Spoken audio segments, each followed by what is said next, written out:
This is a story about a car? No, this is not a story about a car. But it does involve the reoccurring theme of a car, however. Let me explain. When you think of all the kick-butt cars television has offered over the years, you may think of KITT from Knight Rider, the Black Beauty from the Green Hornet, the A-Team car, and heck, maybe even the lovable love bug, Herbie. But hands down, the greatest television car in history was the 1960s Batmobile. Yes, I'm talking about the 1955 Lincoln Futura, which was modified into the crime-fighting beast that it is now. Okay, I'm gonna come back to the car later. Just 3 years after this car was released, this kid was born.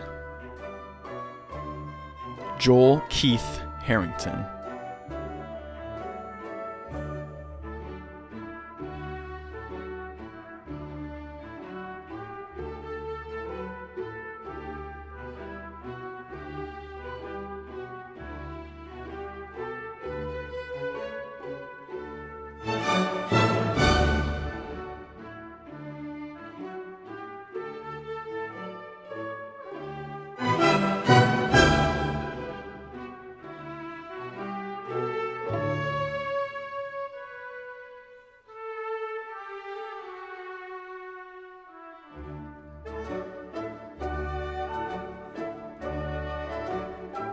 He grew up and later married this lovely lady.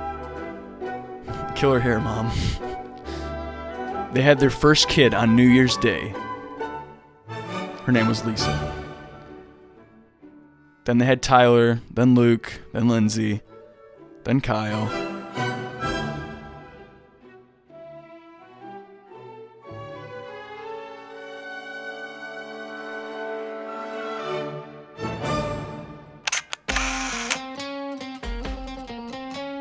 Then they had this rambunctious, hyperactive, annoying, carpet-burning, mischief-loving, attention-seeking, innocent.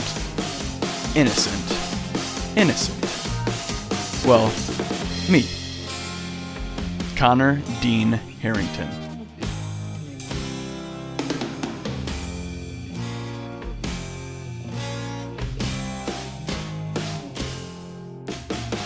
This is my family finding out that my mom was pregnant with me. Yeah, we're gonna have another baby in July. Little did they know.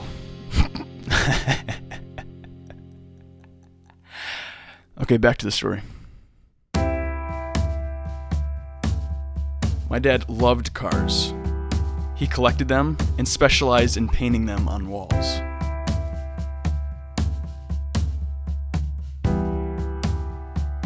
My uncle owned a restaurant called Boomers. This place gave my dad a fitting canvas on which to display his art. However, unfortunately, the restaurant closed down after only 6 months of opening, preventing his paintings from seeing the light of day for that long. That was in no way the end of his painting career, though. He has worked at Harrington Signs for over 40 years, and he's not slowing down. My dad is the hardest working man I know.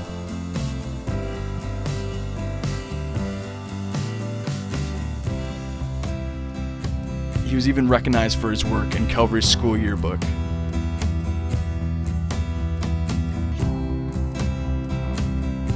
It was the first time a yearbook was dedicated to a parent, and I think the only time since.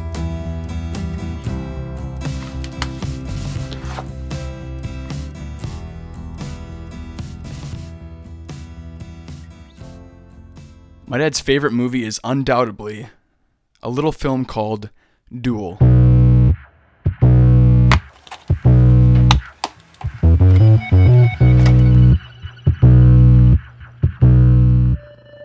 This was actually Steven Spielberg's first movie, believe it or not.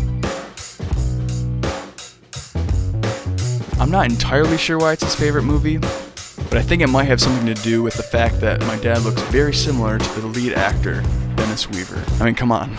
The similarities are uncanny. Sorry, Dad, I had to use this picture. Don't hate me. Moving on. The entire plot can be summed up in one short sentence. A truck follows a car.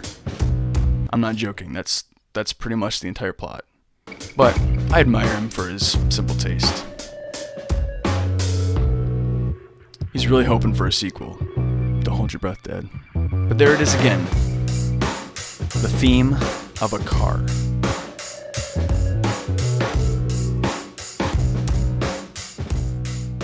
Every year, our church does a Grand Prix race for Awana. When I was around 7 or 8, I decided to give it a shot.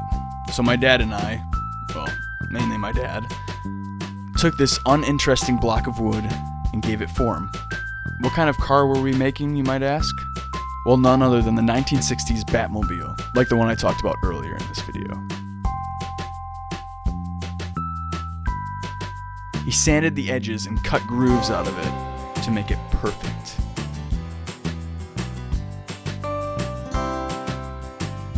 No detail was unattended.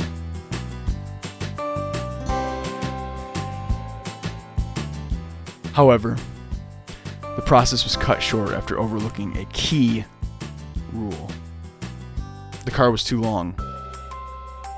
A tail end piece was added, ensuring it not to be legal for the Awana Grand Prix. I was distraught. As an 8-year-old, if you can imagine, I was distraught. The world would never get to see this awesome creation that my dad and I made together. So the car sat on the shelf for many years. Probably about 10 to be exact. But you know what? This year I decided to finish it.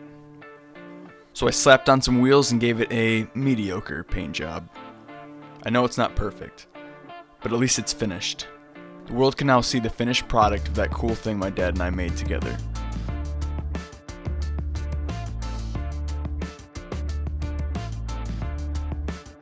Okay, one last thing. There's this phrase that my dad would always say. This is the day that the Lord has made. Let us rejoice and be glad in it. Each day is a gift and is prepared for us. But we have to decide how we're going to live it. Thank you, Dad, for being an example of a godly man. Thank you for being patient with me. Thank you for correcting me. I love you, and I want to wish you a very happy birthday. I cannot believe you're... Well, I wouldn't go as far as to mention how old you are. That would be inconsiderate.